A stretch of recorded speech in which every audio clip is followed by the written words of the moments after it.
గుడ్డులో నుంచి పిల్ల బయటికి రావటానికి 21 దినాలు, తల్లి గర్భంలో నుంచి శిశువు బయటికి రావటానికి 9 నెలలు, గుర్రం గర్భంలో నుంచి పిల్ల బయటికి రావటానికి 11 నెలలు, ఏనుగు గర్భంలో నుంచి ఏనుగు పిల్ల బయటికి రావటానికి 22 నెలలు. 21 దినాల్లో గుడ్డులో నుంచి బయటకు వచ్చే ఆ కోడి పిల్ల ఎంత ఉంటుంది? ఇంత. 9 నెలల శిశువు ఎంత ఉంటాడు? ఇంత. 11 నెలల గుర్ర పిల్ల ఎంత ఉంటుంది? ఇంత. 22 నెలల తర్వాత ఏనుగు గర్భంలో నుంచి వచ్చే ఏనుగు పిల్ల ఎంత ఉంటుంది? ఇంత. ఎంత ఉంటుంది?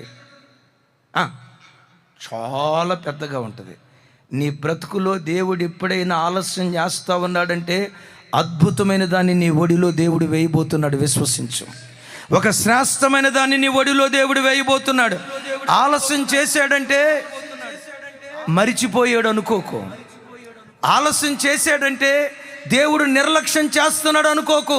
క్రైస్తవ జనమా, నీ పిల్లల వివాహ విషయాల్లో దేవుడు ఆలస్యం చేశాడేమో, నీ ఉద్యోగ విషయంలో దేవుడు ఆలస్యం చేశాడేమో, నీ వ్యాపార విషయంలో దేవుడు ఆలస్యం చేశాడేమో. ఏడుస్తూ, దేవా ఎంతకాలం ప్రార్థించాలయ్యా, ఎంతకాలం ఉపవాసం ఉండాలయ్యా, ఇన్ని సంవత్సరాల నా నిరీక్షణ ఏమైపోయింది, ఇన్ని సంవత్సరాల నా కన్నీరు ఏమైపోయింది, జవాబు ఇవ్వవా? ఎందుకు ఇంత ఆలస్యం జరుగుతుందని.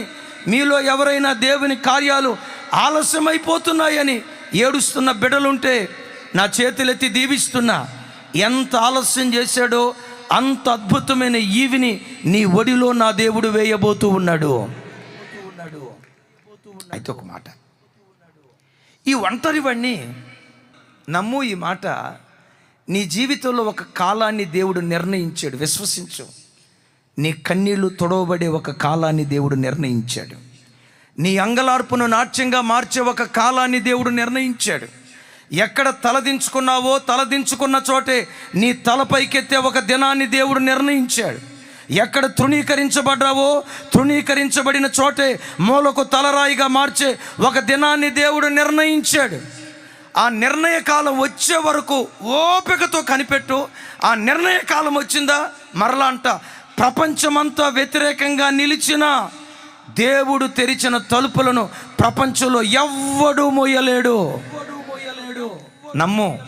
ఒకరోజు రాబోతుంది, నీకు తలుపు తెరుస్తాడు. ఒకరోజు రాబోతుంది, ఈ వాగ్దానం నీ కుటుంబంలో నీ పిల్లల జీవితాల్లో నిశ్చయంగా దేవుడు నెరవేరుస్తాడు. ఈ స్థలంలో నిలవబడి నేను ఎలా సాక్ష్యం చెప్తున్నానో రాగల కాలంలో నిన్ను ఒక సాక్షి బిడ్డగా దేవుడు వాడుకోబోతున్నాడు.